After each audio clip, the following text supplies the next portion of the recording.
কবি বলেছেন, প্রতিবেশীর সাথে জেদ করে বাড়ির মালিক তার জমিতে যেতে করলো বারণ। গ্রামেও শান্তি নেই, অধিকাংশ মানুষ এখন প্রতিহিংসা পরায়ণ। 10 টাকা বেশি পেলে প্রতিশ্রুতি ভঙ্গ করতে করবে না দ্বিধা। পাল্টিবাস লোকজন গ্রাম বা শহরে যেখানেই থাকুক না কেন সব একই সূত্রে বাঁধা। হিংসা বিদ্বেষ ফুরাবে না নিঃশ্বাস ফুরানোর আগে। একবার ভেবে দেখেছো কি, নিঃশ্বাস থেমে যাওয়ার পরে কতটুকু পাবে ভাগে? আমরা কিন্তু আসলে নিঃশ্বাস থেমে যাওয়ার পরে বুঝতে পারি যে আমরা কতটুকু পাই ভাগে। একটা প্রতিশ্রুতি, আমরা খুব ছোট্ট একটি কথা, কিন্তু এই প্রতিশ্রুতিটা আমরা বিভিন্ন কারণে অকারণে নানাবিধ বিষয়ে বিভিন্ন বিষয়ে আর কি এগুলো ভঙ্গ করে থাকি। কিন্তু প্রতিশ্রুতি খুব দামি একটা বিষয়। এই বিষয়টা কিন্তু আপনাকে ভালোভাবে উপলব্ধি করতে হবে। সামান্য একটা ছোট গল্প করব আপনাদেরকে। আপনারা সবাই জানেন যে পৃথিবীতে সাইবেরিয়া নামে একটা দেশ আছে, যে দেশে প্রচুর পরিমাণে শীত থাকে। শীতকালীন একটি দেশ, শীত প্রধান একটি দেশ।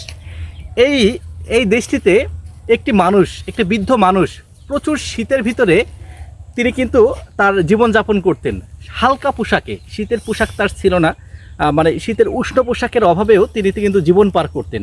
তো কোনো একদিন একটি বাড়ির দরজার সামনে তাকে দেখা গেল শীতের ভিতরে কাতরাচ্ছে। তো সেই বাড়ির মালিকটি তাকে এসে জিজ্ঞাসা করলো যে এই শীতের ভিতরে আপনি এই হালকা উষ্ণ কাপড় নাই আপনার শরীরে, হালকা পোশাকে আপনি কিভাবে জীবনযাপন করছেন? আপনার কষ্ট হয় না? তিনি উত্তর দিলেন, আমি এভাবেই শীতের সাথে লড়াই করে নিজেকে মানিয়ে নিতে শিখেছি, তাই আমার আর কষ্ট হয় না। এই হালকা পোশাকে আমি কিন্তু এই শীতগুলোকে আমি পাড়ি দিতে পারি। তো এই কথাটি শুনে এই বাড়ির মালিকের খুবই কষ্ট হলো, বা তার প্রতি একটা মায়া জন্মালো।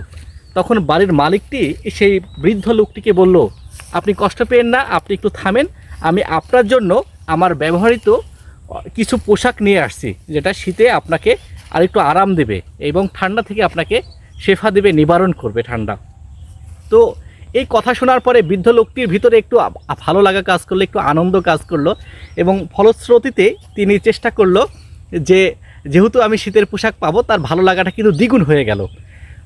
আর যে বাড়ির মালিকটি তাকে কথা দিল যে আমি তোমাকে শীতের কাপড়টা নিয়ে আসছি, সে বাসায় গেল যথা নিয়মেই। তার বেডরুমে গিয়ে তিনি অন্য কোনো কাজে, অন্য কোনো বিষয়ে তিনি কিন্তু একটু ব্যস্ত হয়ে গেল, এবং কিছুক্ষণ পর তিনি যে কথা দিয়েছিল, প্রতিশ্রুতি দিয়েছিল মানুষটিকে, সেটা কিন্তু ভুলে গেল।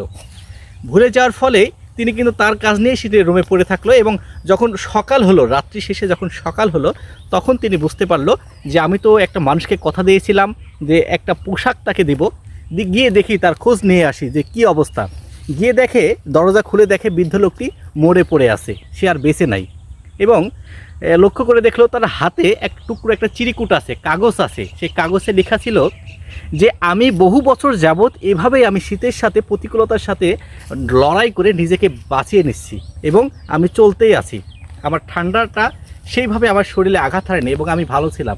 কিন্তু কালকে রাত্রে যখন আপনি আমাকে আশ্বাস দিলেন, প্রতিশ্রুতি দিলেন, এবং আমাকে নিজের ভিতরে একটু অনুপ্রেরণা দিলেন যে আপনি আমাকে একটা পোশাক দিবেন, শীতের পোশাক, তখন থেকে আমার যে লড়াই করা, শীতের বিরুদ্ধে লড়াই করে চলবো, এই বিষয়টা কিন্তু তখন আমি মানে আশাহত, আমি ভুলে গিয়েছিলাম যে এখন তো আমার দামি পোশাক চলে আসবে, আমার গরম পোশাক চলে আসবে, সেই পোশাকেই কিন্তু আমি একসাথে পরে থাকতে পারবো, এই শীত আমার আর কিছু মনে হবে না।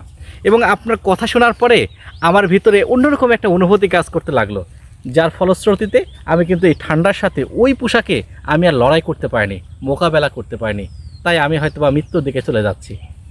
এই চিঠিটা যখন পড়লো সেই বাড়ির মালিকটি, তিনি কিন্তু একেবারে কাতর হয়ে গেলেন। এবং এখান থেকে যে গল্পটা থেকে আপনাকে একটা বিষয় আমরা জানাতে চাচ্ছি, যে বিষয়টা হলো, আপনি যখন কাউকে প্রতিশ্রুতি দিবেন, তখন সেই ব্যক্তি কিন্তু সেটা পাওয়ার জন্য, সেটা নেওয়ার জন্য খুবই আগ্রহ প্রকাশ করবে, যার ফলশ্রুতিতে কিন্তু নানাবিধ সমস্যা তৈরি হবে। তাই অবশ্যই আমরা একটু মাথায় রাখবো যেন আমরা এই প্রতিশ্রুতি দিয়ে প্রতিশ্রুতি ভঙ্গ না করি, তাহলে কিন্তু নানাবিধ সমস্যার ভিতরে আমরা পড়ব। তো ধন্যবাদ আপনাদের সবাইকে এতক্ষণ সাথে থাকার জন্য।